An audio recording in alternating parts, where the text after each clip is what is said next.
Good morning, everyone. Good morning. Thank you for joining us. We want to welcome our visitors here today. We're very glad you're here to join us. And we have gift bags and kids' bags and things like that. It's so subtle. An editorial comment. Jeez, I haven't even gotten through this thing yet. But our musicians today, as we figured out, are Laura Dare and Michael Contras. Please help me welcome them today. As most of you know, Joe and Joanne are taking a well-deserved vacation this week, but we are blessed to have Dr. Michelle Harkey here as our guest speaker. She worked for many years as a vet and a professor of veterinary professor at Ohio State. She works with she fixes animals, so she's done that. And over there, she's branched out into wider-ranging spiritual enrichment work. She has an organization, Leadership, that does consulting and presents seminars and workshops on leadership, communication, and emotional intelligence. And today, she's speaking on finding purpose in challenging times. Michelle, thank you so much for being with us. And about noon after the service, Dr. Harkey will be facilitating a workshop titled Finding Your Purpose by Doing the Work. It's about freeing ourselves from limiting beliefs that keep us from living a life of passion and purpose. Like all our classes, it's on a donation basis. Hope you'll plan to stay. We have fortified refreshments here to get us through the afternoon. So you can do your spiritual work on a full stomach. Further announcement, our summer concert next Saturday, 12 o'clock at 6 o'clock in the back lawn. Linda and Joel, Lizzie Miller, Michael Contras, the Linda Sues, Ralph Leesberg, Robin Cummings, Carl Yaffe, Joe Nelson, and a host of thousands will be sharing their musical gifts with us. And so bring a lawn chair, bring some bug repellent, and join us.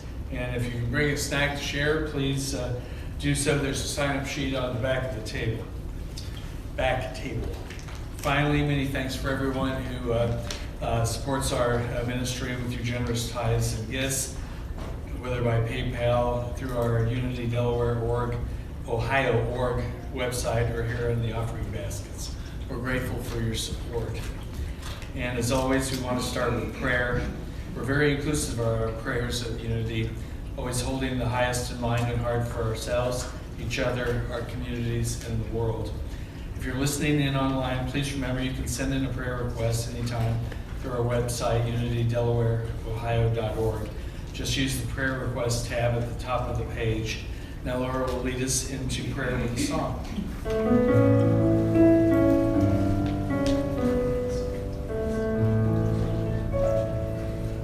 In the stillness of this moment, there is peace. There is peace. In the stillness of this moment, there is peace. There is peace. And I rest and trust and breathe and know that in the stillness of this moment there is peace.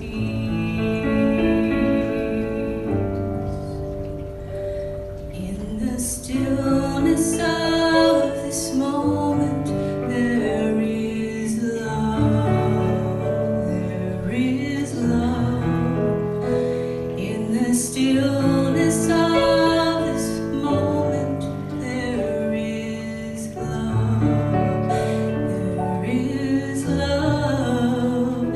And I rest and trust and breathe and know that in the stillness of this moment there is peace.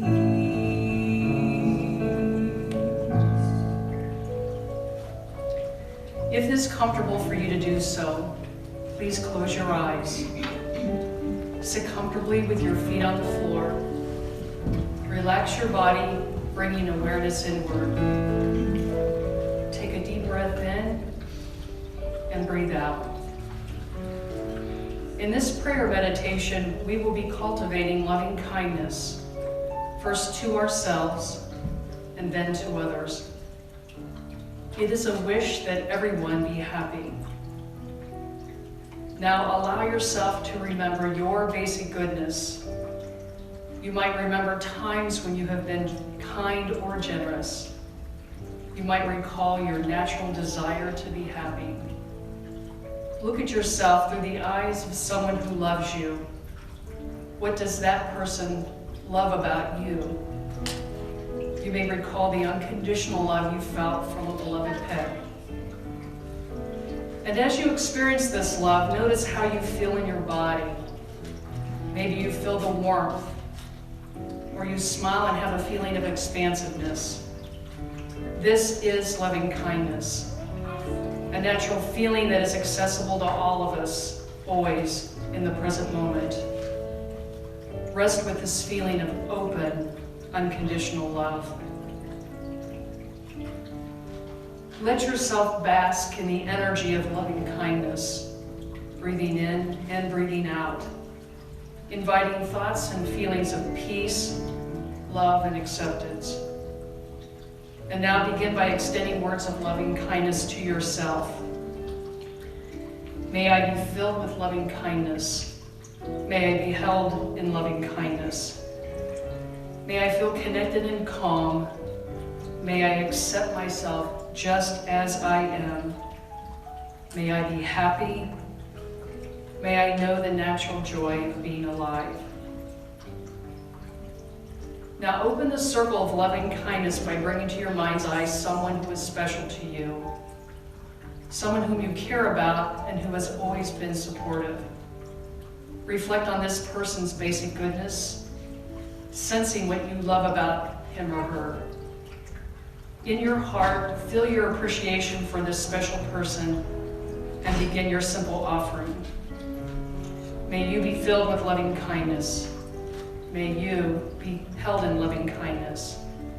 May you feel my love now. May you accept yourself just as you are. May you be happy. May you know the natural joy of being alive. And now bring to your mind's eye someone with whom you've had a difficult relationship. Perhaps it's someone you don't like to feel empathy or compassion for. Remind yourself to see this person as a whole being, a child of God, deserving of love. Extend to this person the words of loving kindness. May you be filled with loving kindness. May you be held in loving kindness. May you feel my love now. May you accept yourself just as you are. May you be happy. May you know the natural joy of being alive. Now allow your awareness to open in all directions, to all beings, humans and animals living everywhere, and extend words of loving kindness. May all beings be happy. May all beings be safe. May all beings everywhere be free. And now bring this practice to a close by coming back to extend loving kindness to yourself. May I be held in loving kindness. May I be happy and safe. May I be healthy in body and mind. May I always have enough. May my heart know love and peace. And when you are ready, you may open your eyes. And so it is.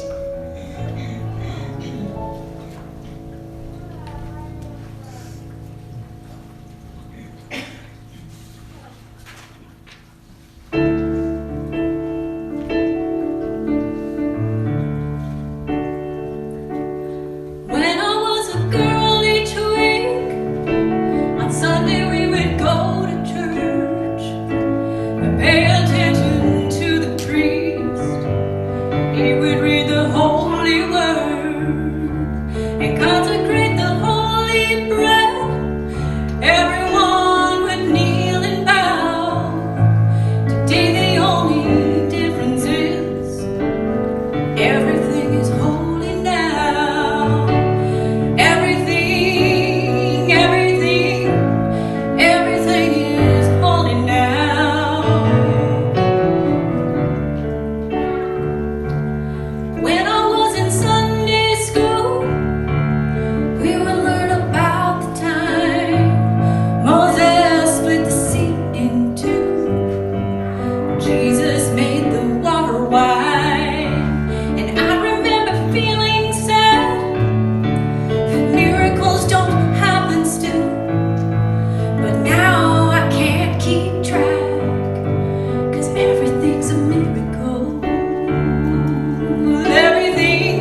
like a scripture verse. Made me wanna bow my head. I remember when church let out, how things have changed since then. 'Cause everything is holy now.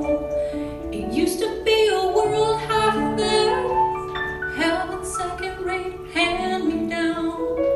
But I walk it with the reverent air, 'cause everything is holy now. Everything, everything, everything is holy now. Everything, every little thing, everything, everything, everything, everything is holy now.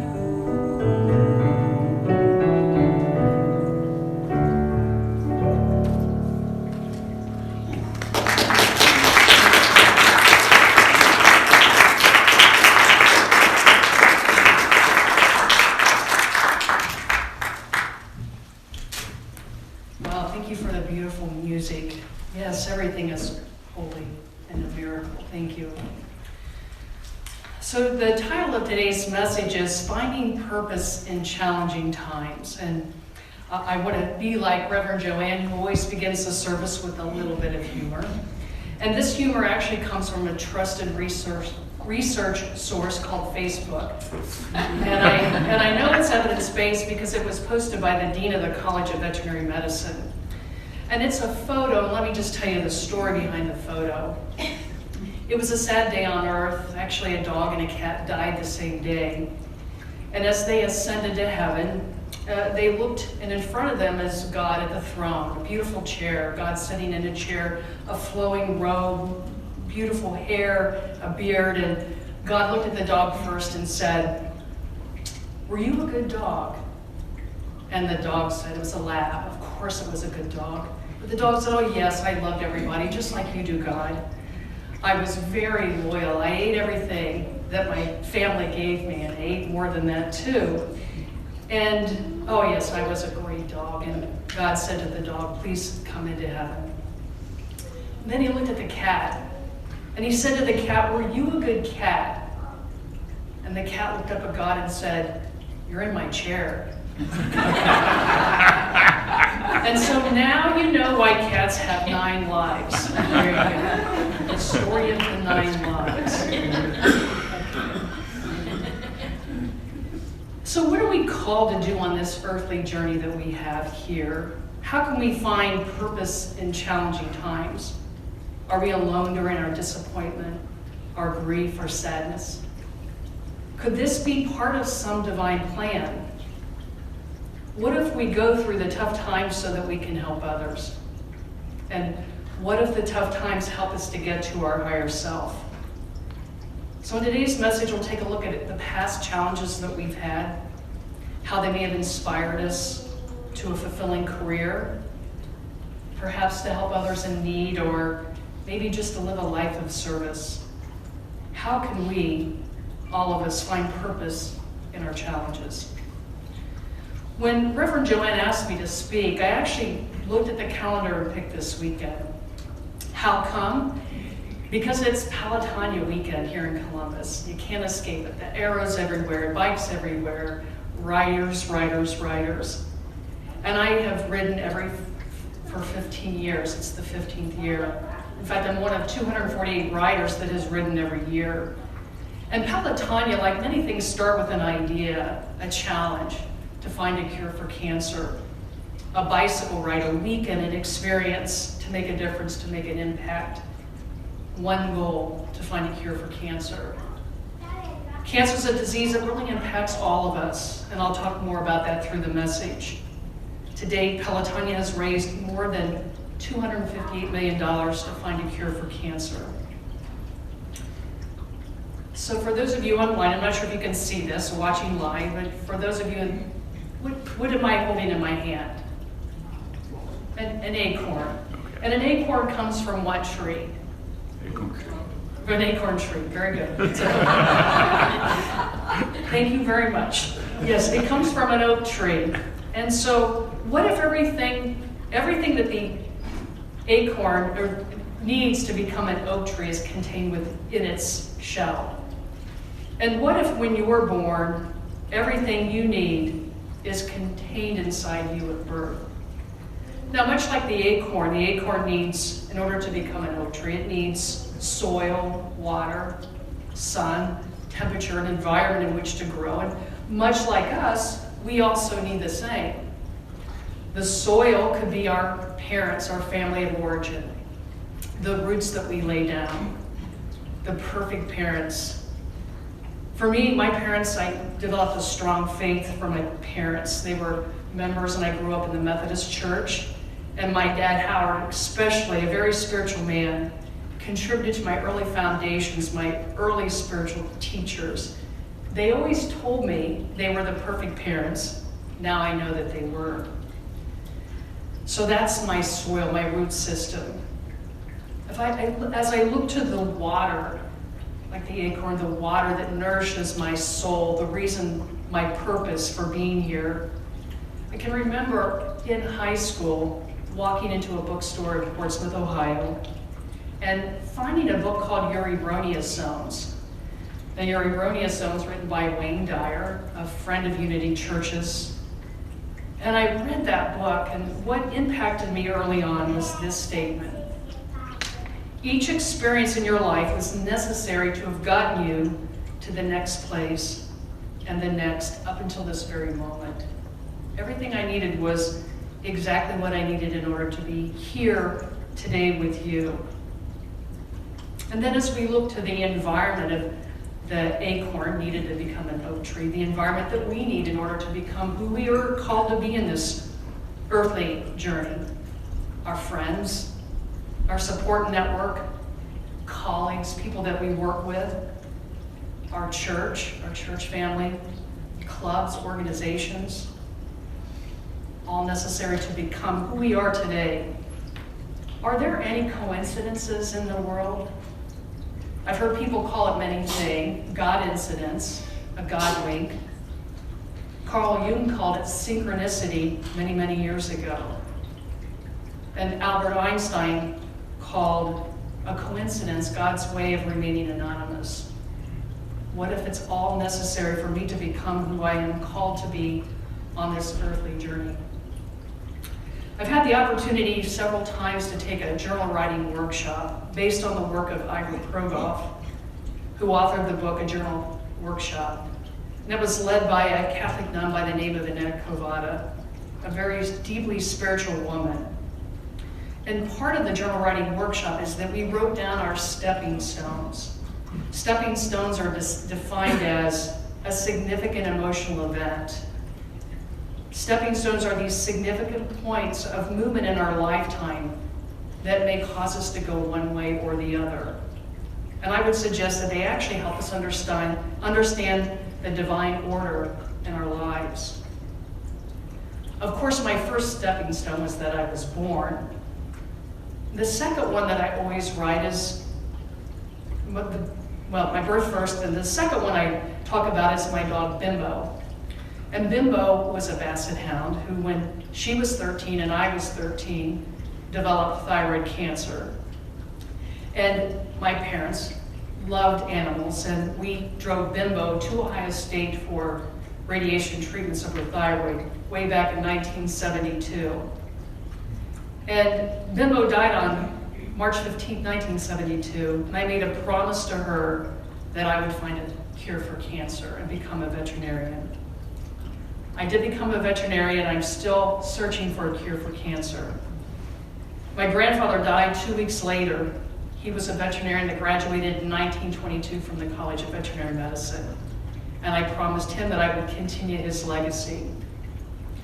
I'm a life coach, and one of the things I'm fascinated by is how come people choose the careers, the jobs that they do. Why did you choose the path that you did? Singing, music, whatever that path might be. Was it a family business, a calling, or a series of coincidences that caused you to live the life that you currently live? Well, I want to say a few words about my nephew, Dr. John Harkey, and he surprised me today, bringing his lovely family, Cassie, his wife, and his 2 children, Brooks and Hadley, here today. And John has a unique story, and I'd like to share that with you.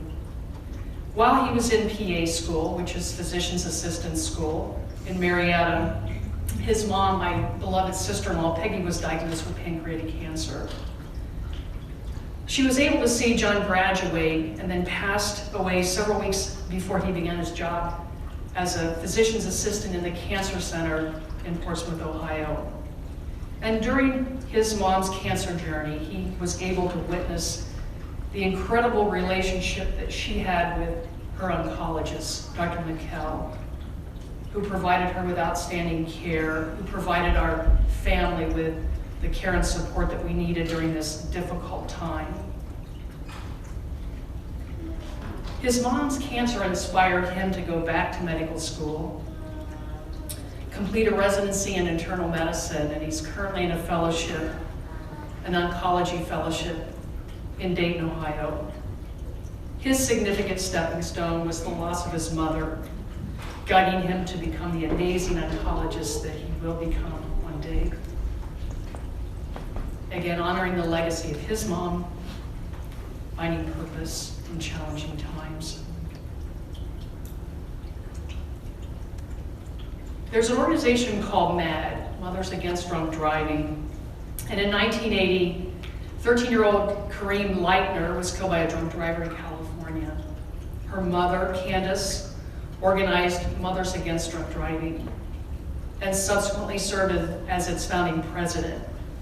MAD's goal is to end impaired driving, and since their founding, they have served as a lifeline for thousands of victims and survivors, and drunk driving fatalities have been reduced by half.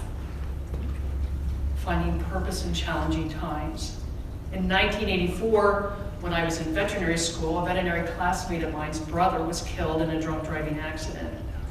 His mother started a MAD chapter in Puerto Rico based on her challenging time. In 1980, Nancy G. Bricker promised her dying sister, Susan, that she would do everything in her power to end breast cancer forever. And in 1982, that promise became the Susan G. Komen organization, the world's largest nonprofit source of funding for the fight against breast cancer. And to date, Komen has invested over $3.6 billion in research, health outreach, advocacy, and programs in more than 60 countries. And Komen's efforts have helped reduce breast cancer by 43% since 1989. Again, a promise made to his sister, finding purpose in challenging times. And Stephanie Spillman, many of you know Stephanie from her work here in the Columbus area, a wife, a mother, an advocate, an alumna of The Ohio State University. And again, her breast cancer inspired her to become a passionate advocate to raise awareness and money for breast cancer research. And her legacy is the world-class facility called the Stephanie Spillman Breast Cancer Center in Columbus, Ohio. After she died in 2010, a Peloton formed called Stephanie's Team of Hope to honor the life and legacy of Stephanie Spillman. And in 2020, that Peloton became the first community Peloton to raise over $3 million for cancer research. Another stepping stone for me was the diagnosis of breast cancer in 2006. I had made a goal that at the beginning of that year to spend time with family, and I had a trip planned that weekend to Las Vegas, and my mom encouraged me to go, and I did. I was attending a concert by somebody by the name of Clint Holmes, and Clint was on the Vegas Strip. In his band was the son of the veterinarian who I replaced at Ohio State. Again, no coincidences. And at the end of his set, Clint told this story. He said that somebody had called him out of the blue and said, "Clint, I just had this dream about you. So why don't you go get a physical exam?" And he thought, I've been sitting on this colonoscopy prescription for several months. The show, they had to do some remodeling during the show, or where the show was housed, and so he thought, oh, I'll go get a colonoscopy. What can it hurt? Well, sure enough, he was diagnosed with colon cancer, and because it was an early diagnosis, he was treated and didn't need chemo or radiation. And at the end, what he said was, I decided to tell my story. How come? Because I know that somebody in this audience tonight will be impacted by what I said. It was as if he was speaking to me. And he ended with this song called If Not Now When. And that song became my go-to song on the way to appointments and surgery consults as I made the decision that I did. Again, finding purpose out of challenging times. And that evening after the concert, I went to dinner. I went by myself. I just wanted some time to think about what had all happened and what was occurring for me. And I remember all of a sudden a feeling coming over me. It's like, oh, I get it. Michelle, here's your purpose. Your purpose is to help others going through this, whether it be the veterinary students that you will be teaching in the future. Finding meaning. What if we go through what we go through to help others? Well, whether it's Pelotonia or Komen, the pancreatic cancer walk, the lung cancer walk. Dr. Viktor Frankl published Man's Search for Meaning in 1945, and he lived through the horrors of the Holocaust. And he said this quote, "Everything can be taken from a man but one thing, the last of human freedoms, to choose one's attitude in any given set of circumstances, to choose one's own way." He went on to say, when we are no longer able to change a situation, we are challenged to change ourselves. He was on a panel with Wayne Dyer, and Wayne Dyer quoted him as saying, challenges are part of the human condition that no one escapes in their lifetime. No one. When people find meaning in their challenges, they can turn tragedies into triumphs. I remember I was watching TV when the condo collapsed on Miami Beach several years ago, and I was captivated by the reporting, and especially when some of the rabbis were interviewed in that area. Rabbi Shalom Lipskar said this when talking about the building collapse. This is something that transcends our capacity for understanding. It is a reality. We accept it, and we have to learn resilience and move forward because challenges don't hold us back. And what he noticed was the extraordinary outpouring of love and empathy and support from the community as well as the entire world. Rabbi Elliot Pearson said this when asked how he administers or how he ministers to his congregation. He said this, "We can't control why bad things happen to people. We can control how we react." And he too also noticed the tremendous outpouring of love and support. This is Earth School, and you are an infinite spiritual being having a temporary human experience. How is this your life, your situation, and your challenge in divine order? How can you turn your challenges into your purpose? Several things that you can do. One is to journal. Look at the stepping stones in your life and journal about the meaning that it has created for you today. Read. One of my favorite books that I'm listening to now is I Can See Clearly Now, written by Dr. Wayne Dyer. And as he came to the end of his life and looked back, he could make sense and meaning and purpose of every single thing that happened to him. The right people showing up at the right time. The challenging situations, the good situations. Be careful what you read. Mindfulness, the practice of mindfulness. Yes, it could be meditation. It could be just a simple walk in nature. For me, it's swimming. Anything you can do to bring you back to the present moment, which is all there is.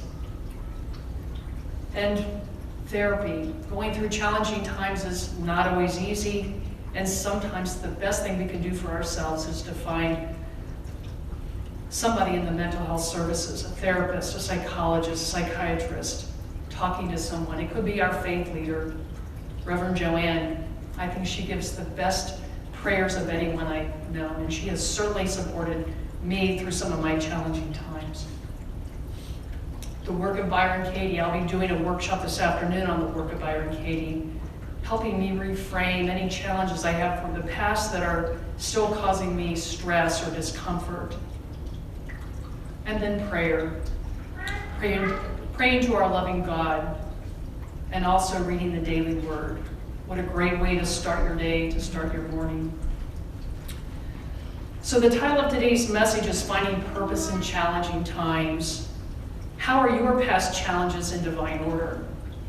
How is perhaps the challenge that you face today in divine order? And how can you find purpose in your challenging times? God has a plan and a purpose for your life. One of my favorite Wayne Dyer quotes is this: "If you knew who walked beside you at all times on the path that you have chosen, you could never experience fear or doubt again." My favorite Bible quote, Matthew 19, verse 26, "With God all things are possible." That doesn't leave anything out, does it? Everything is unfolding for your highest good. So look at the most challenging things that have happened in your life, the things that cause you the most pain and suffering, and figure out a way to turn these into your greatest teachers. Perhaps this is what we are called to do for the world and for ourselves. So I'd like to end with one of my favorite prayers, the prayer of St. Francis of Assisi. "Lord, make me an instrument of your peace. Where there is hatred, let me sow love. Where there is injury, pardon. Where there is doubt, faith. Where there is despair, hope. Where there is darkness, light. Where there is sadness, joy. O divine Master, grant that I may not so much seek to be consoled as to console, to be understood as to understand, to be loved as to love. For it is in giving that we receive. It is in pardoning that we are pardoned, and it is in dying that we are born to eternal life. Amen, so it is."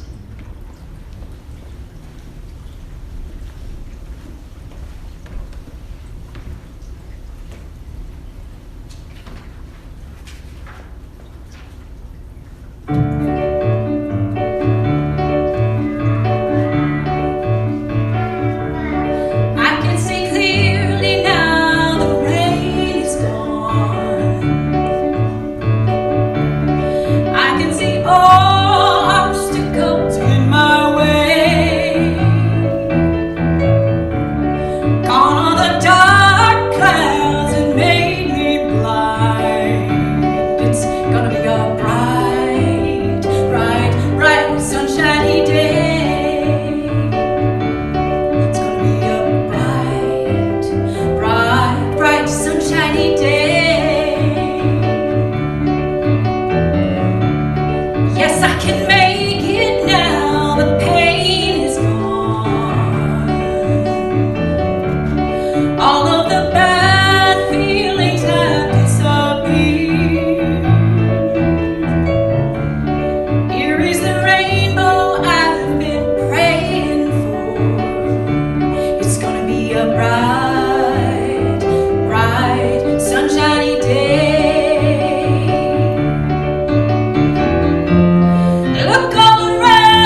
moving. Well, Michelle, thank you so very much for your message for us. For those of us who are kind of transitioning into retirement, particularly, I'm struggling with